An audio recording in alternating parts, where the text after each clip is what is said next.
Hello ಸ್ನೇಹಿತರೆ, ನಮಸ್ಕಾರ. ನೀವು ನೋಡ್ತಾ ಇದ್ದೀರಾ ನಮ್ಮ ಮಾಹಿತಿ ಕೇಂದ್ರ ಯೂಟ್ಯೂಬ್ ಚಾನೆಲ್ ಅನ್ನ. ನವೆಂಬರ್ 1ರಿಂದ ಹಲವು ಪ್ರಮುಖ ಬದಲಾವಣೆಗಳು ಜಾರಿಯಾಗಲಿದೆ. ಕೇಂದ್ರ ಸರ್ಕಾರ ಮತ್ತು ಕರ್ನಾಟಕ ಸರ್ಕಾರವು ಜಾರಿಗೆ ತರ್ತಾ ಇರುವಂತಹ ಹಲವು ಮಹತ್ವದ ಬದಲಾವಣೆಗಳು ನವೆಂಬರ್ 1, 2025ರಿಂದಲೇ ಜಾರಿಗೆ ಬರಲಿದೆ. ಈ ನಿಯಮಗಳು ಬೆಂಗಳೂರಿನ ಆಸ್ತಿ ಮಾಲೀಕರಿಂದ ಹಿಡಿದು ರಾಷ್ಟ್ರ ರಾಜಧಾನಿಯಲ್ಲಿರುವಂತಹ ವಾಹನ ಚಾಲಕರು ಮತ್ತೆ ದೇಶದಾದ್ಯಂತ ವ್ಯಾಪಾರೋದ್ಯಮಗಳ ಮೇಲೆ ಪರಿಣಾಮ ಬೀರಲಿದೆ. ಹಾಗಾದ್ರೆ ಏನು ಅಂತ ತಿಳಿಯಲು ವಿಡಿಯೋವನ್ನ ಕಂಪ್ಲೀಟ್ ಆಗಿ ನೋಡಿ.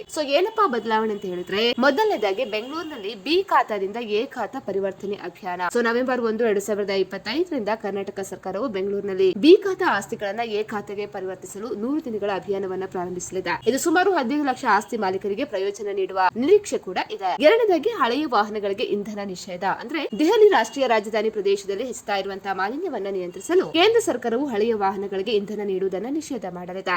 ನವೆಂಬರ್ 1ರಿಂದ ಇದು ಜಾರಿಯಾಗಲಿದ್ದು ದೆಹಲಿ ಮತ್ತು 5 ನೆರೆಯ ಎನ್ಸಿಆರ್ ಜಿಲ್ಲೆಗಳಲ್ಲಿ ಅಂದ್ರೆ ಗುರುಗ್ರಾಮ, ಫರೀದಾಬಾದ್, ಗಜಿಯಾಬಾದ್, ಗೌತಮ ಬುದ್ಧ ನಗರ ಮತ್ತು ಸೋನಿಪತ್ ಇಲ್ಲಿ ನಿಯಮ ಜಾರಿಯಾಗಲಿದೆ. ಅದೇ ರೀತಿ ಮೂರನೇದಾಗಿ ದೆಹಲಿಗೆ ಪ್ರವೇಶಿಸುವ ಸರಕು ಸಾಗಣೆ ವಾಹನಗಳ ನಿಯಮ ಬದಲಾವಣೆ. ಅಂದ್ರೆ ನವೆಂಬರ್ 1, 2025ರಿಂದ ಮಾಲಿನ್ಯವನ್ನ ಕಡಿಮೆ ಮಾಡುವ ನಿಟ್ಟಿನಲ್ಲಿ ದೆಹಲಿಗೆ ಪ್ರವೇಶ ಮಾಡುವಂತಹ ವಾಣಿಜ್ಯ ಸರಕು ವಾಹನಗಳ ಪ್ರವೇಶ ನಿಯಮಗಳನ್ನ ಬಿಗಿಗೊಳಿಸಿದೆ. ಹಾಗಾಗಿ ಕೇವಲ BSVI ಗುಣಮಟ್ಟದ ಡೀಸೆಲ್ ವಾಹನಗಳು, CNG ಮತ್ತೆ LNG ಅಥವಾ ಎಲೆಕ್ಟ್ರಿಕ್ ವಾಹನಗಳಿಗೆ ಮಾತ್ರ ಪ್ರವೇಶಲು ಅವಕಾಶ ಇರುತ್ತದೆ. ನಾಲ್ಕನೇದಾಗಿ ಟೆಲಿಕಾಂ ಮೂಲಕ ಸಂದೇಶಗಳ ಟ್ರೇಸಿಂಗ್. ಅಂದ್ರೆ ದೂರ ಸಂಪರ್ಕ ನಿಯಂತ್ರಣ ಪ್ರಾಧಿಕಾರ ಜಾರಿಗೆ ತಂದಿರುವಂತಹ ನಿಯಮಗಳ ಪ್ರಕಾರ ಸ್ಕ್ಯಾಮ್ ಮತ್ತು ವಂಚನೆಯ ಸಂದೇಶಗಳನ್ನು ಪತ್ತೆ ಹಚ್ಚುವ ವ್ಯವಸ್ಥೆ ಜಾರಿಗೆ ಬಂದಿದೆ. ಇದು ಕೂಡ ನವೆಂಬರ್ 1ರಿಂದ ಜಾರಿಯಾಗಲಿದೆ.